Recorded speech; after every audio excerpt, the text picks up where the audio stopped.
Good morning. Thank you. I'm done. Those of you know me. Grateful to be here as part of the Ivan Foz lectures. And according to the chapel algorithm, in light of the gospel in Psalm 56, as I always begin, I'm sorry. I said this in 2012, I'm sorry. I thought that would be the last time I'd speak in chapel. So again, this morning, I'm sorry. I am the greatest introvert you will never meet. Some students came up to me and said, do we get extra credit for showing up? I said, no, you got it backwards. You had to not be here to get the extra credit. In light of the gospel theme of Romans 1:16-17 as the backdrop for the psalm, absolutely, as an introvert, every day when I get home, I think it's only been a few times that has not happened, I do a prayer walk. I pray for myself, for my family, for students, for things that are going on. And at times I ask the Lord, would you give me an opportunity to share the gospel? I've become a fixture in my neighborhood over the past 10 years, this basin of attraction of the same pattern.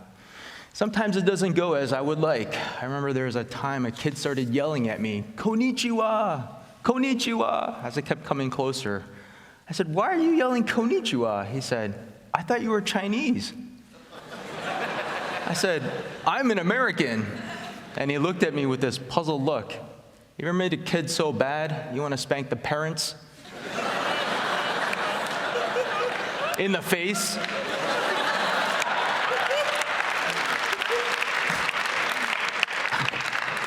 I'm walking around another time, a man that I know for a while, he says, you must be a computer scientist. You must be the village, okay, no. All right, so, and I thought, no, I'm a sociology faculty member at Wheaton College. And his quick reaction was, I'm not racist. I thought, okay, this is weird. I'm gonna stop walking and just pray. Now, are these isolated events? No, they're not father and son, but is there something else that's in play? Why I love the sociological imagination, and it can be both liberating and frustrating, is that it states that individual problems are really structural ills. The things that we think may be individual are really part of a larger pattern. Let me give you an example. I have a lot of stories, and that's how I like to share things. When I started my coursework at TEDS, we had to take a preliminary exam, NT, ST, OT, and church history. I took this test and I failed every single one. I failed miserably. I was in shock because I was to be the program scholar, which means that I got free tuition for 2 years. All my coursework was paid and some. And I think, what's wrong with me? Why did I fail? Am I a bad test taker? The program director pulled me aside and said, Henry, I think we need to revisit this test. Over the years, there's been a pattern. We don't understand what it is. Would you be willing to look into it? As the program scholar, you have access to all of the files. So I did very basic statistic correlations, trying to look for patterns. The findings were hilarious. The people that did better on the test did poorly on GPA and graduation rates. The people that did worse on the test did better with respect to GPA and graduation rates. We were laughing because the test was anachronistic. It was made by members who were testing if you had really gone to to TEDS for your MA or MDiv. That was the problem. It wasn't the test taker, it was the test. And it was really seeing how well do you know the material from a particular context of TEDS. The test was removed. I would have had to pay extra money. I would have had to take extra classes because I was deemed deficient as the program scholar. Problem solved because the problem was correctly identified. If you want to solve a problem, you have to understand what it is, how it emerged, how it's delineated in time and space, and don't address the symptoms. When I think of Psalm 56, and now this is my 11th year as a faculty member here, there are 3 questions that are going through my mind. Who is my enemy? How am I being oppressed and trampled? How will the Lord deliver me? I was asked to speak on Psalm 56, so let me provide some context, highlight some words. First, Hebrew is not my first or any language. It was very difficult to go through this verse by verse.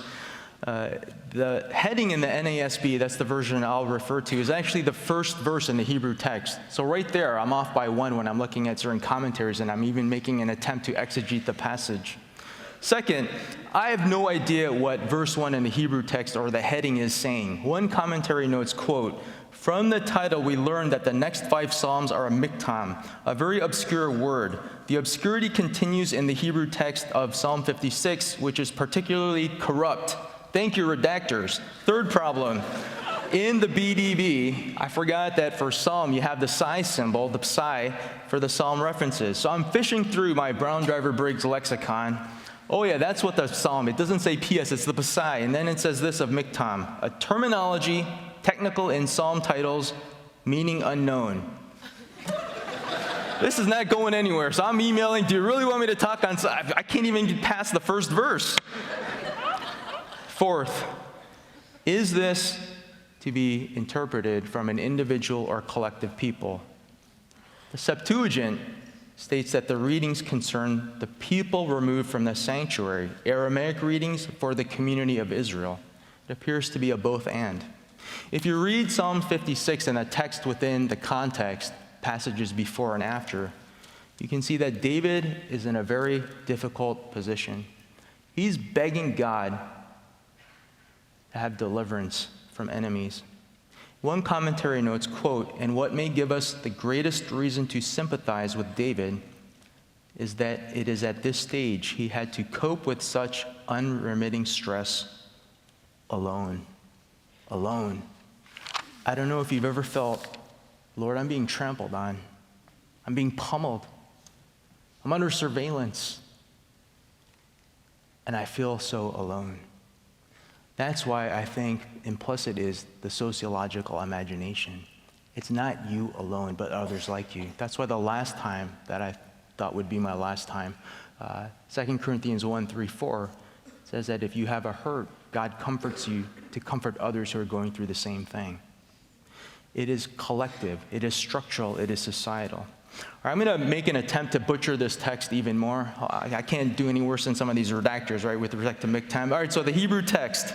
In verse 1 of the English version, the word man, quote unquote, is not the same for man in verse 11. It can be an individual person or a collectivity of people. Oppression can be caused by one person or a collectivity. And I hope that when I say man from the NASB, we know it's man, woman, men, woman, right? Singular, plural, whatever. I really don't have the luxury to pick who is discriminating against me. It's funny how oppression works that way. So we can see this in a more generic sense. Verse 2, it is foes, literally from the BDB, insidious watcher, watching me proudly, those in high places, those with positions of power, status, and I'm being attacked. I'm under surveillance. I am on stress. I'm afraid, just like in English. Can it be healthy or unhealthy? I have a fear, and this coincides with a trust in God. What can mere man, or literally what can flesh, do to me? Not the same word in verses 2 or 12. This word flesh, man or woman, over against God as frail or erring. And they twist my words, hurt my cause. They are to my affairs, they are vexing it. And in verse 7, David makes a shift, an imprecatory prayer.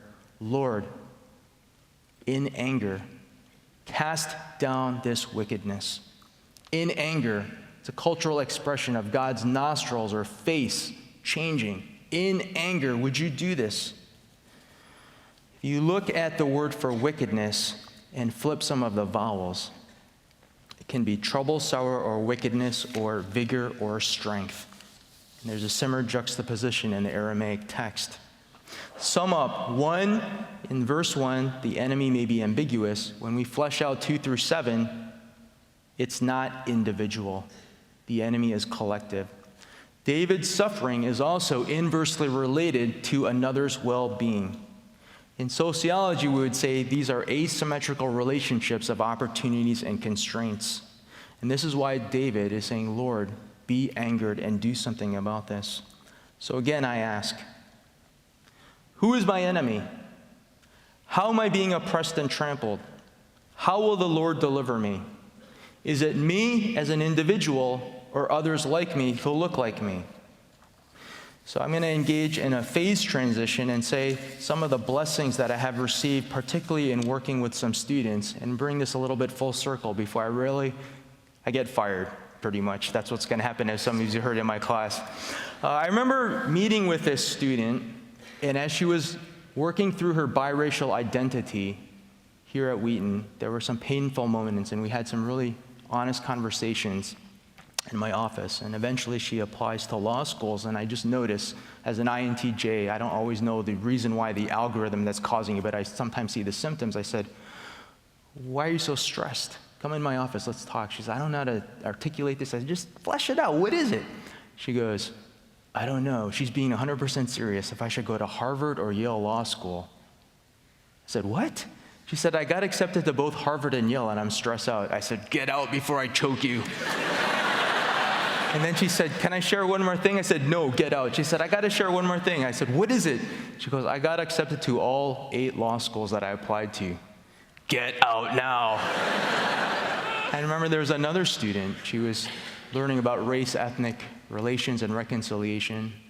And she was from the South. She was white. I remember she was going through a lot of things, and she really wanted to fight for this cause.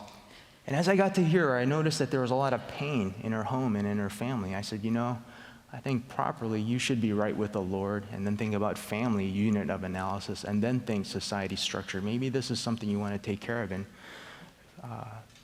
she began to have more conversations with me. I didn't know exactly where this is going. And one day I met her mother after she had graduated. The mom said to me, "I want to thank you, Dr. Kim, for meeting with my daughter." I said, "It's my job. I have to do it as an introvert. And she said, "But I don't know if you know, but I'm a cancer survivor. And after my husband had passed away, the mom said it had been very tough on my daughter, and she and I have been having a lot of arguments, and my 2 daughters have been fighting a lot." She was choked up, and I was choked up, and she said, as a cancer survivor, she said, one of my fears was I would leave without seeing reconciliation in the home. She said, I had a fear that my daughters would not be reconciled and I would pass away. That meant so much to me to be here at Wheaton in that context, holistically impacting a student. And she said, "I want to thank you because I can now leave this earth in peace." As a father, as a parent, wow, that was powerful when she said that. And I have these conversations with students in my office, and I teach these things in Blanchard Hall, where our office is. And I was walking through the 2nd floor, and I started laughing. I remember just looking at the names on the wall, and I just started laughing. The first one was Moffat. He was a missionary in Korea, and his parents were missionaries in Korea. And his parents' contemporaries built the university that my father went to. We were just there in Korea at that university, the gospel choir tour. We saw concert choir perform. I was there with my wife, my kids, with Wheaton students. And just this full circle I just started cracking up. And then there was another name on the wall, Raymond Sachs, 1938, and I just started cracking up. He was the pastor of our church in Michigan, where our parents became, and me and my sister, where we became born again. He was a pastor who converted to the Christian faith from Orthodox Judaism. And I didn't understand why for the longest time he never could say Henry. In the Korean churches, they say Hallie. Okay, I get that. But I couldn't say why he couldn't say Henry. He would say Henry. Henry. And it was until he explained that he was from the Jewish faith. And he would read Hebrew like it was just water coming down. It was so fluid, it was beautiful. In fact, our church was multiracial. The 2 people that really put good anchor in my faith, especially when I came, went a billion miles away and came back, were 2 black men. They were brothers Johnny and Danny Dew. I still remember to this day. They would take me bowling, fishing. I would hang out with them. When things weren't good with my parents, I would hang out with them all the time. And the way that they talked about God and the scriptures was very different than how my parents were telling me and in other contexts. Our church, long story short, was biodiverse, foreign-born, native-born, people of different race ethnicities, and it had a very strong impact on me. Biodiversity was a norm for me growing up in my neighborhood, in my school, and in my church. Unfortunately, I can't say that it has been a norm here at Wheaton. Here's where I get fired. I remember the first meetings that I had to attend before I taught my first class. Someone asked me, "Are you the new math professor?" Another person asked, "Hello, you must be the new computer science professor." As diversity issues were being discussed, this was 11 years ago, someone who's very close to the power nodes said, "Hey, I'd like to talk with you about these issues." As we talked, he said, "You are never going to sit at the table because of your social markers. I do. If you need anything to be stated on your behalf, let me know and I will speak on your behalf." I thought, wow, this is not an individual, this is a structural. When I think of deepened ethnic diversity in Psalm 56, and maybe other minorities feel this as well in the literalistic sense of minority powerless, trampled, oppressed, afraid. Others are fighting proudly against me. My words have become distorted. I have a long laundry list of what comes to mind in this regards.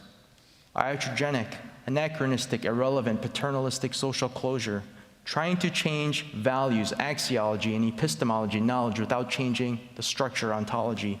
We have strange attractors or basins of attraction that only perpetuate homophily and propinquity. Sometimes I feel like we're playing human alchemy. We're trying to change the culture without the structure. Lead does not turn into gold. It doesn't happen. I had to think back as I'm looking at some of the data points, 150 years of key power nodes, and there are no people of color. Wow. Is this incredible ignorance or blatant discrimination? Is it clueless or careless, as in I could care less? Sometimes I feel at Wheaton, in light of 56, it's a monoculture crop that precludes biodiversity. Monoculture crops are not natural. They are not accidental. They are reified. How do I base these sentiments? 1, the homogeneity of the power nodes. 2, the frequency and intensity of students of color who cry in my office or class. I started to keep a diary and I couldn't do it anymore. It was too painful for me. The first 2 weeks of last year, I kept documents of every student that came into my office and what they were talking about. And I would reread it. I literally would have students in my office weeping and crying and asking me, what's wrong with me? And I would have to go through another sociology lesson. It's not you. You're the test taker. There's nothing wrong with you. It's the test. It's structural. I don't know if Wheaton, when I think about this, 2 things that hit close to home. The treatment of the first tenured black female professor, Dr. Larisha Hawkins, and the recent exodus of one of the highest, if not the highest, ranking black administrators, Sean Leftwich. I have other encounters with Wheaton personnel. I get very tired of paying a racial tax. I wait for God's deliverance. I ask God in tears, sometimes in anger, cast down this wickedness. This is not right. If we are to be a salt and a light and people are to see our faith by how we love one another. Recently, some of you know, I pulled back from committees and meetings, and part of it is my INTJ, but part of it is Proverbs 26:4-5. Do not answer a fool according to his or her folly. You will also become like that person. Answer a fool as the folly deserves, so that person is not wise in his or her own eyes. Have you ever tried to explain something to someone, and the more you try to explain it, the crazier you become? You become more irrational, emotional, and you're just crying. People that don't get it, that's where I am at. If we claim that we value variegated crops, we need to employ biodiversity farming. 2 books that really struck a chord with me, and these are just random samples of sorts, quote unquote. The Difference, How the Power of Diversity Creates Better Groups, Firms, Schools, and Societies. The Rise of the Creative Class, the 2nd edition. I'm convinced that if you read this, it's no longer an intellectual issue. It's a theological one, because what we're showing with respect to certain power nodes, we favor some of God's image bearers more than others. This isn't just racism. It's not just prejudice. It is flat out sin. I'll give you a biodiversity metaphor of planting crops. If you have apple trees, you can't expect corn, oranges, and grapes to emerge. You can write about corn, oranges, and grapes. You can pontificate about the values and how much you appreciate them, but if you don't have the roots, if you don't have the structure, they're not going to thrive. Without corn, with only corn, right, or without oranges or without grapes in the power nodes, without those in the power nodes, we're going to continue to favor only the apples. You may get some corn, oranges, or grapes or something along the ways who think they're apples, but they're not real apples. Or they may think that they're apples. They're not real apples. They're really not oranges, grapes, or etc. Question then I want to throw out, do you get it or not? 2 questions. If you can answer yes or no to this, it will say a lot. 1, are you racist? Yes or no? 2, are you sure? Yes or no? That was a joke. Sometimes our tests are that simple. When you see this in a training video, please answer no, I'm not racist to question 1, and answer 2, no, I'm not racist in the training video to question 2, and it will make me feel good. All right, here's the real test. 1, can you recall the life stages when you had racially, ethnically different friends? The life stages when you had racially, ethnically different friends. 2, have you ever had a spiritual mentor who's non-white and or non-like you? 3, do you understand why we need target heuristics when we try to deepen ethnic diversity? Can you think on this question without racist or ethnocentric reactions? 4, do you understand why some people here feel trampled, oppressed, and afraid, and why their hardship is inversely related to others who feel like this is just home? 5, does a lack of biodiversity lead you to pray in anger, put down the peoples, O God? I think this is a more realistic racial, ethnic literacy test of what we think about this place. As our time comes to a close, I have a couple charts. I don't know if I'm over time. I can't see. I'm blind as a begonia. This is weird. Okay, so biodiversity is something that we should strive for, and I don't want to say that it is an end-all panacea. It is necessary, but not necessarily sufficient. And I love looking at mathematical models in closed systems in a perfect world, so to speak. This is one of my favorite fractals. It's a Sierpinski Triangle, and one of the ways that we can make this is with cellular automata rule number 90. We know the exact outcome. The interesting thing is that there are other cellular automata rules. You can not only use different cellular automata rules to get to this, you can also start with an equilateral triangle, cut out the center, continue to cut out the centers, et cetera, et cetera, et cetera. You get the same thing. You can also start with an equilateral triangle and assign 1, 2, 3, 4, 5, 6 to the different angles and roll a die. And whatever number you roll, go to the midpoint and put a dot. Roll the die again, go to the midpoint, put a dot. Do this billions of times, you're going to get a Sierpinski triangle. We know the outcome, but we don't necessarily know how to get there. That's part of the problems with case studies. The second one is one of the most beautiful things that my eyes have ever seen. I was going through David Feldman, Chaos and Fractals, and I hibernated for a month in my office some years ago. It was one of the greatest times of my life. Maybe for you too. You should read more books. I'm trying. All right, so we can know the exact starting conditions. And here you have fx equals rx times 1 minus x and parameters for r and x.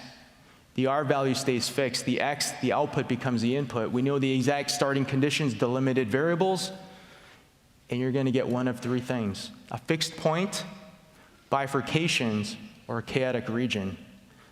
And the crazy thing is, it's the r value that's going to dictate fixed point, bifurcations, or chaotic regions. And Feigenbaum figured out that if you take 3 consecutive bifurcation points of the r, you get the Feigenbaum constant, 4.669, whatever, dot, dot, dot. This is humbling to me as a Christian sociologist, because in the end, it is in the scriptures that we find the truth. And it isn't through social sciences that we try to make inferences, but how we start and where we end up. That's the providence of God. That's the hand of God. I want to thank you for allowing me to blabber my thoughts this morning on Psalm 56. My prayer is that God delivers us from monoculture farming that is trampling biodiversity. And I say one more last time, I'm sorry and konnichiwa.